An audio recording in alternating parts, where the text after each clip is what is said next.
One question here is, how do you navigate situations when stakeholders that receive the final journey map are not sure what to take away from it, or the so what? Yeah, I mean, I think it's ultimately my job is to help them understand what they're taking away from it, regardless of which stakeholder we're talking about, too. I want to be clear, like the journey map isn't just for the stakeholder who signs the checks.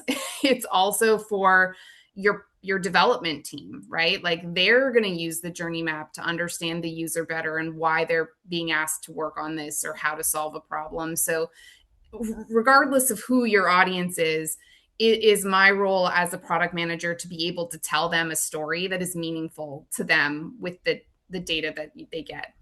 In terms of the so what question, you're going to run up against people who don't agree.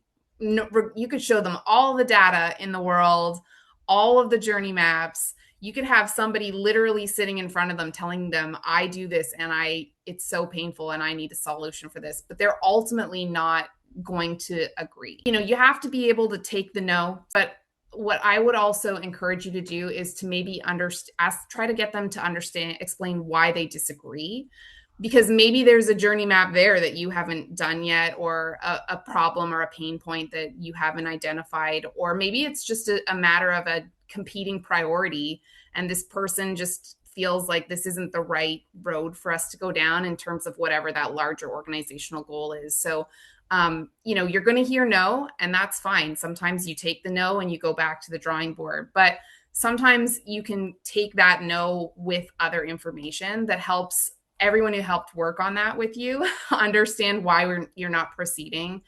And if it's a matter of something like you really believe in, fight a little harder, do more research, whatever, find more data, ask them what it would take them to change their view on it, like figuring out what that obstacle is and seeing if there's a way you can broach it if you really truly believe it's the one right path. But in my experience, there is no one right path. And these people often get paid a lot of money to know things that I don't know. So sometimes you just got to take the answer you get and try to at least make sense of it for the rest of the team so that they know, maybe it's like when we as product managers say no, a lot of times it's not a hard no. It's just a not right now or not before this other thing.